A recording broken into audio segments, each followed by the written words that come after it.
History 1. I've owned and lived in the same house for nearly 8 years. It's a typical family-sized home, which was great when I had roommates. But when they moved out, it was just me left with all the extra space. The house is technically a 4-bedroom place, but I only used 2 of the rooms. One is my main bedroom and the other is my game room. The other 2 rooms are at the far end of the upstairs hallway. One has a few storage boxes in it, and the other one is completely empty. After getting off work at 9 p.m., I picked up some Wendy's on the way home and went straight to the game room. Since I had the day off tomorrow, I figured I could game all night. I put on my headphones and loaded up Call of Duty. Before I could even load into a match, I thought I heard something that sounded like a knock at the front door. I took off my headset and listened, but not hearing anything else and figuring someone would knock again if they really needed something, I went back to my game. Probably a whole 2 hours went by, and then I heard it again. It sounded like either a knock or a door closing or something like that. With my headphones on and my room door closed, it was too quiet for me to tell exactly. I got up and opened the door, looking out into the hallway and waiting for the sound to come again. After a minute, I went downstairs and looked out the front door. Nobody was outside, and everything seemed normal. Since I'd been hearing these sounds, I made sure the front door was locked before going back upstairs. This time, I left my room door open so if it happened again, maybe I'd hear it better. I put my headset back on and continued gaming. I played through a whole round, which took about 20 minutes. As the game ended and I leaned back in my chair, I saw a figure rush past the open doorway, just off to the side of my view. I immediately threw my headphones off and jumped from my chair. Horrified and unsure of what to do, I just stared at the doorway. It took several minutes for me to get the courage to finally move. When I looked into the hallway and eventually the rest of the house, nobody was there. However, the front door was unlocked again. When the police came and investigated, it was clear that someone had been hiding and very likely living in the empty room. I hadn't been in there for weeks, maybe even months. So all this time they could have been just on the other side of the wall from me, and I had no idea. It's really scary to think about, especially if I had happened to confront them. There's no telling what they would have done. History 2. This happened to me just a bit over a year ago. I'm 26 and live alone in a townhouse in the suburbs. Living alone gets really boring for me, so I try to have friends over whenever I can. My closest friends come by a couple of times a week and sometimes even sleep over to escape their parents' houses. I didn't have any plans this particular night, but I did have plans for the next day with my friend Jane, who was supposed to come over for a movie night. I was just trying to get through the night and looking forward to the next day. I went to bed early, around 9:15. In the middle of the night, I woke up suddenly. I looked at my nightstand and saw it was 2 a.m. The way I woke up was strange. My heart was pounding and my mind was very alert, like something was happening. I thought maybe I had just woken up from a nightmare or something, until I heard a click from downstairs. I sat up, and then a door slowly creaked open, followed by the sound of footsteps entering my home. Although terrified, I thought it had to be Jane or one of my other friends since they all had keys to my house in case they needed somewhere to stay. I got up from my bed and walked over to the door, opening it and stepping into the hallway. "Jane?" I called out, but no one responded. I waited in the hallway for what felt like forever, but then a bright light suddenly flickered on, lighting up the whole downstairs. A second later, I heard a soft chattering noise coming from the living room. Whoever it was had turned on the TV. For a moment I felt relieved, thinking it was definitely one of my friends who had maybe had one too many drinks. I went downstairs and into the living room. The sight that met me froze me in my tracks. Some random man was sitting on my couch staring at the TV screen. He looked about 50 years old, with patchy, long black hair and dirty clothes. As I stood there in fear, he glanced over at me and gave a crooked smile, then waved his hand as if to invite me over to the couch. Without a second thought, I turned around and sprinted out the front door. I banged on my neighbor's door until they let me in and called the police. By the time they arrived, the man was gone, with no trace of him left behind. What's worse, the police didn't take it all that seriously, suggesting it was probably just some harmless homeless man looking for a place to sleep. But I see it differently. He picked the lock on my door, sat on my couch, turned on the TV, and then smiled and invited me over. I think he may have been a stalker or something, and now I find it hard to sleep at night when I'm alone, always fearing that I might not be truly alone. History 3. My friend Jake and I rent a house together. He's a pretty big partier and often stays out really late, or even sleeps over at other places. So a lot of nights, I have the place to myself. This was one of those nights where Jake was out at the club or something. Having the night alone, I brought out a couple of cans of beer to our front porch and sat on the swinging bench we had set up. It was nice weather, and with it being nearly midnight, most people were sleeping and the neighborhood was pretty quiet. After being out for a little less than an hour, I saw someone walking down the street in front of the houses. He looked like a large guy and had a sweatshirt on with the hood over his head. But something was off about the way he was walking. He was very stiff, like only his legs were moving, and his whole upper half wasn't. When he got up to the part of the road in front of my house, he stopped and looked over at me. I waited a few seconds for him to say something, but he just stood there in the middle of the road, staring at me. "Hey buddy, you need something?" I called out. He stayed quiet for a moment, then started walking up my driveway. I stood up from the bench and yelled at him to leave, but once I realized he was getting pretty close, I hurried inside and locked the door behind me. I then watched through the peephole as the guy came right up to the door. He waited for another second before pulling out something from under his sweatshirt. It was hard to see from the small view I had, but it looked like maybe a hammer or crowbar or something. Once I saw that, I knew what was likely about to happen. I ran upstairs and locked myself in the bedroom, dialing 911 and trying to be quiet.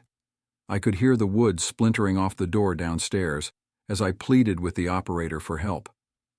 Then there was a loud thud and silence, with the broken door swaying on its hinges being the only sound.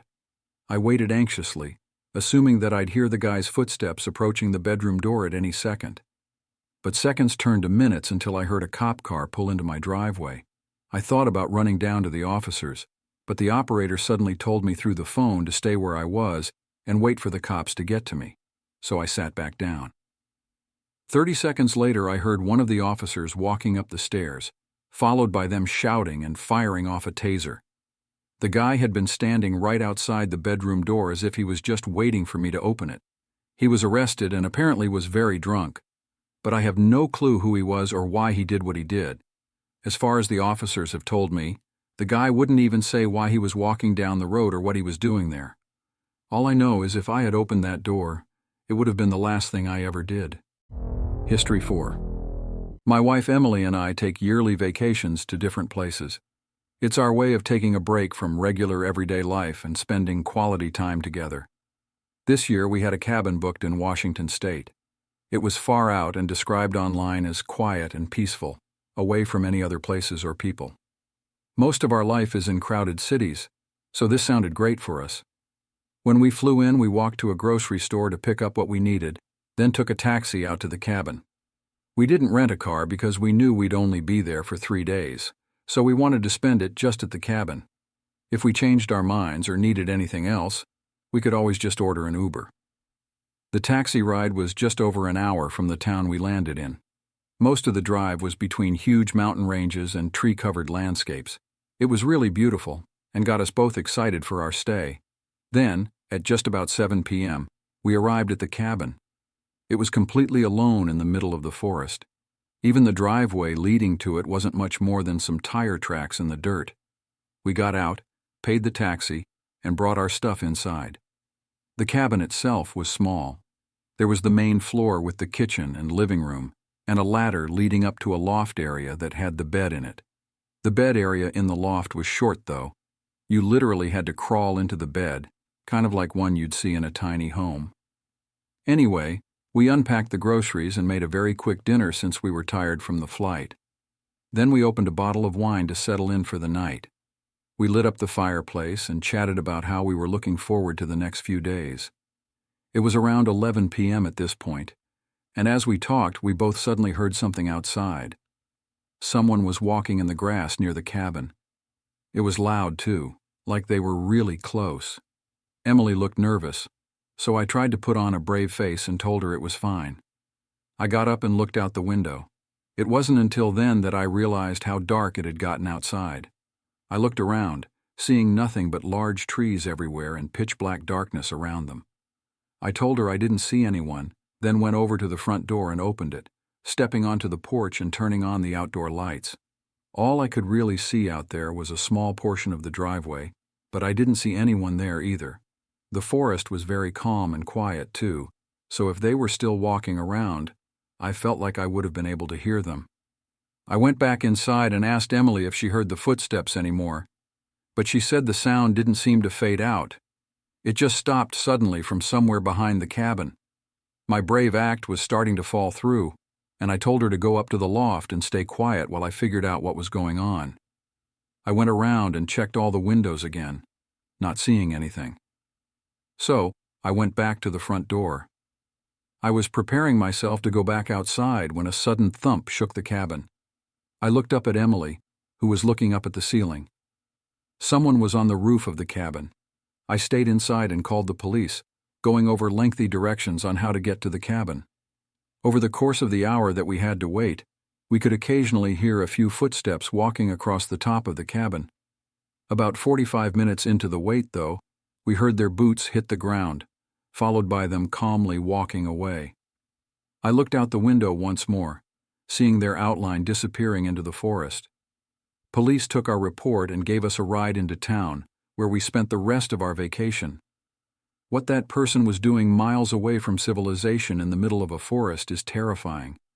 Seeing as they were likely waiting for us to either go to bed or go outside, we're just thankful that we got out of there before something else could have happened. History 5. I'm an only child and grew up in a small town. My parents were hard-working folks who often struggled to pay the bills, so they usually worked a lot of overtime or even had multiple jobs.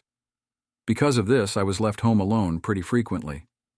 I was 15 at the time, and this night both my mom and dad were working closing shifts, so I was at home by myself after school until 10 or 11. To keep myself busy, I'd usually watch TV or go for walks in the woods behind our house. After getting home from school and having a snack, I went outside and started walking along my regular path while the sun was still out. It was a 2.5-mile trail through the woods that almost never had anyone else walking on it. Strangely, though, about a mile into the walk, I saw a man on the trail up ahead. He was sitting with his back against a tree, wearing a dark green jacket and had a brown baseball cap tilted downward, covering his eyes and most of his face. From the way he was slumped over, it almost looked like he was sleeping. So I continued walking, trying to quietly pass by him. As I got just a couple of feet away, though, he lifted his head and instantly locked eyes with me. His eyes were tired and red, and he had this disturbing frown like he was upset or something. As I passed by, he started standing up, and getting a strange feeling about him, I began walking faster, basically jogging the rest of the trail back home. I didn't see him follow me, but I locked all the doors just in case. Again, I was only 15, and even though I was used to being home alone, I still got scared pretty easily. I stayed inside and checked the windows one last time before trying to distract myself by watching TV. Only a few minutes after turning it on, though, I heard a voice at the back door. I paused the TV and listened, hearing a man call out multiple times, repeating the word, "Hello." I stood up and looked down the main hallway. That same guy with the brown cap and green jacket was standing at the back door, almost pressing his face into it as he tried to look inside. I quickly went back around the corner, but he must have seen me because he immediately stopped calling out and instead started trying to force the door open. I just froze up in the middle of the living room, listening to the door jolt back and forth against the lock. After several attempts, though, he left. I called my parents, and they called the police, but he was never found. Having been followed home and him trying to break in, I can only imagine what he was planning to do to me.